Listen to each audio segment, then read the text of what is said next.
Hello everyone, welcome back to my channel. I am Anjali और आज अब मैं अपने इस वीडियो में आपको वो बेस्ट तरीके बताऊंगी जिससे आप ऑनलाइन इफेक्टिवली पढ़ सकते हो। देखिए, जब भी आप पढ़ने जाते हो ऑनलाइन तो सबसे बड़ी बात है कि आप डिस्ट्रैक्ट हो जाते हो, जिससे आपकी पढ़ाई रुक जाती है। तो वो सारे तरीके मैं आज इस वीडियो में कवर करूंगी जिससे आप इफेक्टिवली ऑनलाइन पढ़ सकते हो। पढ़ाई करने के कुछ तरीके होते हैं, वो सारे रूल्स मैं आपको शेयर करूंगी। वो रूल्स अगर आप फॉलो करते हो तो आपको बहुत ही अच्छा रिजल्ट मिलने वाला है। देखिए, अगर आप 6 घंटा पढ़ते हो और उसमें से आपका 4 ही घंटे का आउटपुट निकल रहा है तो आप 2 घंटे वेस्ट कर रहे हो। इसीलिए आपको सही तरीके से पढ़ना आना चाहिए। अगर आप सही तरीके से पढ़ते हो, वो सारे रूल्स से पढ़ते हो, तो आप देखोगे कि आप बहुत अच्छा परफॉर्म कर रहे हो। तो इस वीडियो में मैं वो सारी डिटेल्स आपके साथ बताऊंगी। देखिए, जब भी आप पढ़ोगे, whenever you study, whenever you sit in a chair और टेबल, ओके, जब भी आप पढ़ोगे आप चेयर और टेबल में बैठ के ही पढ़ोगे। क्योंकि अगर जब भी आप चेयर टेबल में पढ़ते हो, आप देखोगे कि आपके अंदर लेजीपन नहीं रहता है। आप बेड में पढ़ो और चेयर में पढ़ो, दोनों का डिफरेंस आप खुद जान पाओगे कि क्या है, आपका इफेक्टिवली पढ़ाई कहाँ हो रहा है। इसीलिए कहती हूँ कि चेयर टेबल में पढ़ो, आप इफेक्टिवली अपना माइंड को यूज कर पाओगे, आप ज़्यादा तरफ डिस्ट्रैक्ट नहीं होंगे। आप अभी बेड पे जाओगे पढ़ने के लिए, आप देखोगे आपको थोड़ी देर के बाद नींद आ रही है, आलस आ रहा है। वो आलस और वो लेजीपन को कम करने के लिए आपको चेयर टेबल में ही बैठ के पढ़ना चाहिए। ठीक है। सेकेंड रूल ये है कि आप जानते हो कि जब भी पढ़ाई कर रहे हो, आपके फ़ोन के अंदर आप पढ़ाई भी कर रहे हो और आपके पास कुछ सोशल ऐप्स भी है जो आपको टाइम टू टाइम डिस्ट्रैक्ट करते हैं। उस चीज़ को करने के लिए आप एक काम कर सकते हो, आप स्विच ऑफ कर दो वो ऐप्स के डेटा को। जब भी आप पढ़ते हो, जिस दौरान आप पढ़ रहे हो, उस ऐप के डेटा को आप बंद कर दो। आप देखोगे कि आप इफेक्टिवली पढ़ रहे हो, क्योंकि वो आपको परेशान नहीं करेंगे, आपका मन सिर्फ पढ़ाई की तरफ रहेगा। ये हुआ सेकेंड रूल, आपको ये फॉलो करना ही पड़ेगा अगर आपको अच्छा रिजल्ट लेना है तो। थर्ड, जब भी आप पढ़ो, जब भी जो भी सब्जेक्ट आप पढ़ो, सिर्फ उसी से रिलेटेड बुक रखो। ये नहीं कि मैं 10 तरीके से बुक रख लूंगी, मुझे बायोलॉजी पढ़ना है तो आगे फिजिक्स भी रखा हुआ है, केमिस्ट्री भी रखा हुआ है। आपका माइंड तुरंत डाइवर्ट कर जाएगा कि अभी मैं बायो पढ़ रही हूँ, उसके बाद मुझे कौन सा टॉपिक पढ़ना है, उसके बाद मुझे कौन सा टॉपिक पढ़ना। वो जो सोचने में आपका टाइम जा रहा है, आप समझ नहीं पाते हो कि कितना टाइम जा रहा है। आपके माइंड में बायो के अलावा केमिस्ट्री भी चल रहा होता है, फिजिक्स भी चल रहा होता है, और वो जो टॉपिक आप कवर कर रहे हो उस पर आपको दिक्कत आ सकती है। बाद में आपको फिर से वो टॉपिक पढ़ना पड़ेगा। तो ऐसा पढ़ो कि दोबारा वो पढ़ने का जरूरत ना पड़े। ठीक है। अगर आप एक ही बुक रखते हो जो आपको पढ़ना है, आप देखोगे कि आपका माइंड फोकस्ड है, आपको क्या पढ़ना है, आपका क्या टारगेट है, वो आपको पता रहता है। तो ज़्यादा बुक्स को मत रखो, जो ज़रूरत है वो बुक्स को साथ में रखो, उसके नोट्स रखो, उससे रिलेटेड ही काम करो। और जब आप वो काम कर रहे हो, किसी और चीज के बारे में मत सोचो। आप जब भी वो सब्जेक्ट पढ़ोगे, आप देखोगे कि वो आपको हमेशा के लिए याद रह जाएगा। ठीक है। ये रहा rule number second. Third rule, आप क्या करोगे, जब भी आप पढ़ते हो, वो टॉपिक, कोई भी टॉपिक आप पढ़ते हो, उस टॉपिक को आप इतने इफेक्टिवली से पढ़ो, इतने इफेक्टिवली से आपको भले ही उसको 2 बार देखना पड़े, 3 बार देखना पड़े, 4 बार भी देखना पड़े, लेकिन आप जब भी वो पढ़ो इतने अच्छे से पढ़ो कि आपको वो टॉपिक दोबारा पढ़ने की जरूरत ना पड़े। ये नहीं कि अभी मैं पढ़ ली जैसे मन तैसे 2x में और 1.5x में, और बाद में जब बुक खोली तो इसका याद ही नहीं आ रहा है कि इसमें क्या होगा, क्या टीचर ने बताया था। तो आप फिर से वो वीडियो खोल रहे हो और फिर से आप देख रहे हो कि आपका उसमें उसका एक्सप्लेनेशन क्या है। ये काम नहीं करना है। आप जिसमें भी कंफर्टेबल हो, 1x 2x जिसमें भी कंफर्टेबल हो, अच्छे से पढ़ो, ध्यान लगा के पढ़ो, ताकि वो टॉपिक आपको दोबारा खोलने की जरूरत ना पड़े। प्रैक्टिस करो क्वेश्चंस, बस वीडियो को आपको दोबारा देखने की जरूरत ना पड़े, ये आप याद रखो। थर्डली, आप उसके बाद आपको सबसे पहले शेड्यूल बनाना पड़ेगा। आप शेड्यूल बनाओगे, आपको पता रहता है कि आपको दिन भर में करना क्या है, आप डिस्ट्रैक्टेड नहीं होते हो, आपको हर एक टाइम पता रहता है कि आपको कौन सा सब्जेक्ट कब पढ़ना है, क्या पढ़ना है, कौन सा टॉपिक पढ़ना है। इससे आपका 1 सेकेंड भी वेस्ट नहीं जाएगा। और मैं शेड्यूल बनाने के लिए आपको बताती हूँ। आप शेड्यूल 3 तरीके से बनाओ, एक मंथली, वीकली और डेली। सबसे पहले आप मंथली अपना चार्ट बनाओ कि इस बार मुझे क्या क्या करना है। मान लीजिए आपको एक मंथ में 9 to 10 चैप्टर्स कवर करने हैं, ठीक है, वो सारे चैप्टर्स आप लिख लो। उसके बाद उस चैप्टर्स को आप वीकली में डिवाइड करो कि आप वीकली आप कौन कौन सा चैप्टर कंप्लीट करने वाले हो, ठीक है। उससे आपको पता रहता है कि इस वीक मुझे ये चैप्टर्स पढ़ने हैं।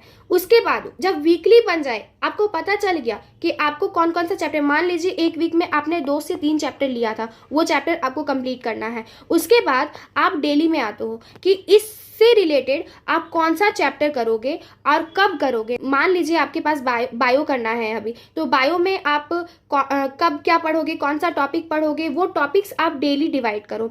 तो इससे आप देखोगे कि आपका हर एक जो टाइम रहता है वो बहुत ही इफेक्टिवली जा रहा है। आपको हर टाइम पता रहता है कि आपको करना क्या है। आप कभी भी सोचने में अपना टाइम वेस्ट नहीं करते हो, ठीक है। और ये जो वीकली शेड्यूल आपने किया, डेली शेड्यूल आपने बनाया, ऑलवेज बी कंसिस्टेंट। ये जो वर्ड है ना, कंसिस्टेंट, बहुत ही इंपॉर्टेंट है, बहुत बहुत ज़्यादा। आप आज पढ़ रहे हो, कल नहीं पढ़ोगे, इससे आपको रिजल्ट नहीं मिलने वाला है। जो भी पढ़ोगे रोज़ पढ़ो। आपको अगर 6 घंटा पढ़ना है, 10 घंटा पढ़ना है, 12 घंटा पढ़ना है, जो भी पढ़ना है वो काम डेली करो। देखिए, अगर आप कंसिस्टेंट रहेंगे तो वो आपके लाइफ में आदत बन जाएगा। आज आपको इतना घंटा पढ़ना है तो कल उससे ज़्यादा पढ़ना है या फिर उतना ही पढ़ना है। तो ये जो आप अपने लाइफ में कंसिस्टेंसी को मेंटेन करके रखते हो, वही आपको सक्सेस की तरफ ले जाता है। इसीलिए हमेशा कंसिस्टेंट रहिए। कंसिस्टेंसी आप मान लीजिए कि आप 12 घंटे एवरीडे पढ़ रहे हो, ठीक है। उसमें आपने डिवाइड कर लिया कि आपको 6 घंटे ऑनलाइन क्लासेस करने हैं और आपको 6 घंटे सेल्फ स्टडी करना है। ये आपने डिवाइड कर लिया और आप ये काम रोज करो। 6 घंटे में आप अपना ऑनलाइन स्टडी कंप्लीट कर लो। 6 घंटे आप डिवाइड कर लो कि आपको कौन कौन से सब्जेक्ट, कौन कौन से चैप्टर्स पढ़ने हैं, वो रोज करो। ऐसे करने से आप अपने लाइफ में देखोगे कि आप डिसिप्लिन हो। ये डिसिप्लिन वर्ड और कंसिस्टेंसी वर्ड अगर आपके लाइफ में आ गई तो आप पक्का सक्सेस करोगे। ये की वर्ड्स है, आप याद रखना, ठीक है। उसके बाद जो रूल है वो है हार्ड वर्क और स्मार्ट वर्क। जो हार्ड वर्क करता है और जो सिर्फ स्मार्ट वर्क करता है, वो दोनों में डिफरेंस है। अगर आप वो दोनों मेंटेन करके नहीं रखोगे ना, तो आप अपने लाइफ में पीछे हो जाओगे। आप देखते हो कि कोई 15-15 घंटे बहुत पढ़ रहा है, 16 घंटे पढ़ रहा है, लेकिन वो सक्सेस नहीं कर पा रहा है। क्यों? क्योंकि वो हार्डवर्क के साथ साथ स्मार्ट वर्क भी कर रहा है। हार्डवर्क में क्या आता है, तो हार्डवर्क में मान लीजिए आपने बहुत सारा क्वेश्चन प्रैक्टिस किया, ठीक है, उसके बाद मैक्सिमम आपने टेस्ट दिया, मल्टीपल रिविजन किया, लेकिन फिर भी आप देख रहे हो कि आपका सिलेक्शन नहीं हो रहा है। ऐसा क्यों? ऐसा इसीलिए है कि आप इररिलेवेंट सब्जेक्ट्स को पढ़ रहे थे, इररिलेवेंट चैप्टर्स को पढ़ रहे थे। आप स्मार्ट वर्क करो, जो आपके लिए जो जरूरी है आप वो पढ़ो।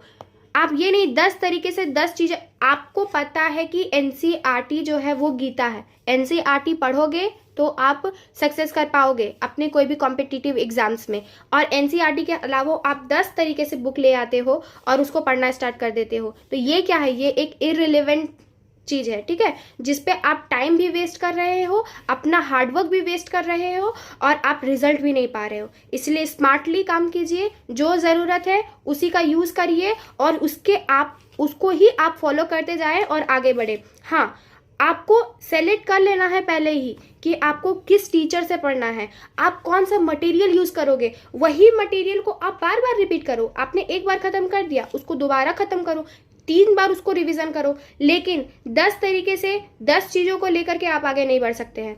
आप एक चीज़ फॉलो करो, मल्टीपल टाइम्स करो, याद रखिएगा। उसके बाद आप सिटिंग आवर्स को इंक्रीज करिए और अपना इफिशियंसी को इंक्रीज करिए। देखिए, ये जो वर्ड है ना, इफिशियंसी, बहुत बड़ा चीज़ है। आप पढ़ते हो लेकिन इफेक्टिवली नहीं पढ़ पाते हो। इसका कारण मैं बताती हूँ। आप मान लीजिए कि 12 घंटे पढ़ रहे हो, ठीक है, और आप इनपुट दे रहे हो 12 घंटे, आपका निकल रहा है कितना? Only 8 hours. ये जो 4 घंटे का डिफरेंस आया है ना, ये आपका वेस्ट हो गया और आपको पता भी नहीं चला। आप गिनोगे कि आपने 12 घंटे पढ़ाई की, लेकिन आपका पढ़ाई कितना हुआ? 8 घंटे का। 4 घंटा आपने वेस्ट किया, ठीक है। इसको फिक्स करने के लिए मैं आपको बहुत ही अच्छा तरीका बताती हूँ। आप टाइमर के साथ स्टडी करो। जब भी पढ़ो टाइमर लगाओ, एवरी सेकेंड रिकॉर्ड करो कि आप पढ़ रहे हो, ठीक है। काउंट डाउन करो कि आप कितना मिनट पढ़े, कितना घंटा पढ़े, कितना सेकंड पढ़े, सारा चीज़। क्यों? क्योंकि अगर आप टाइमर लगाओगे, ठीक है, तो आप जैसे मान लीजिए कि आप कुछ सोच रहे हो, ठीक है, उस टाइम आपने तुरंत क्या किया, टाइमर ऑफ कर दिया। बाद में पता चला कि मैं 10 मिनट किसी और चीज़ के बारे में सोच रही थी। ठीक है, जब आप टाइमर लगाओगे तब आपको पता चलेगा कि आप पढ़ाई के अलावा भी बहुत सारी चीज़ों को सोच रहे हो। पढ़ने के टाइम जब आप पढ़ाई कर रहे हो, अगर माइंड में आपके कुछ और आ रहा है, आप तुरंत टाइमर को बंद करो, आपको पता चलेगा कि 10 मिनट आपका सोचने में निकल गया। ठीक है, तो अगर आप हर एक सेकेंड से पढ़ने वाला रिकॉर्ड करोगे तो आप रियलिटी जानोगे कि आप कितना मिनट पढ़ रहे हो। जब भी आपको वॉशरूम जाना है, टाइमर ऑफ कर दो। आपके माइंड में पढ़ते पढ़ते कुछ और आ गया, टाइमर ऑफ कर दो। इससे आप पता कर पाओगे कि आपको पढ़ने के बीच कितना गैप मिल रहा है। वो जो वेस्टिंग टाइम है ना, वो आप धीरे धीरे पकड़ पाओगे अपने लाइफ में कि इतना मिनट मैं पढ़ नहीं रही थी, इसके बीच में मैंने इतना टाइम लॉस कर दिया।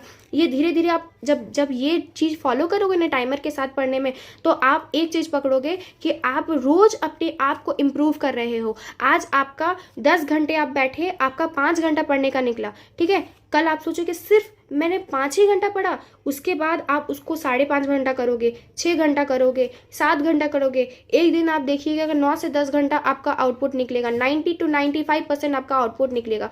ठीक है, सो ये आप ध्यान रखें। उसके बाद ब्रेक्स के बारे में बताऊंगी। बहुत लोग होते 1 घंटा पढ़ लेती हूँ, उसके बाद 10 मिनट का ब्रेक ले लूँगी। ऐसा काम मत करना। नीट का एग्जाम भी 3 घंटे का होता है। कंसिस्टेंसी आपको 3 घंटे बैठना पड़ेगा, इसीलिए आप पढ़ो। ठीक है, स्मॉल ब्रेक्स अवॉइड करो, नहीं लेना है स्मॉल ब्रेक। जब आप 10 मिनट का ब्रेक लेते हो, वो कब आधा घंटा में चला जाता है, 1 घंटा में चला जाता है, रील स्क्रॉल करते करते आपको पता नहीं चलता है। इसीलिए 2 से 3 घंटा आप बैठो, 2 से 3 घंटा फर्स्ट टाइम में बैठो। उसमें अगर आपने 30 मिनट का ब्रेक ले लिया चलेगा, आपको पता रहता है कि 30 मिनट्स के बाद मुझे पढ़ाई स्टार्ट करना है।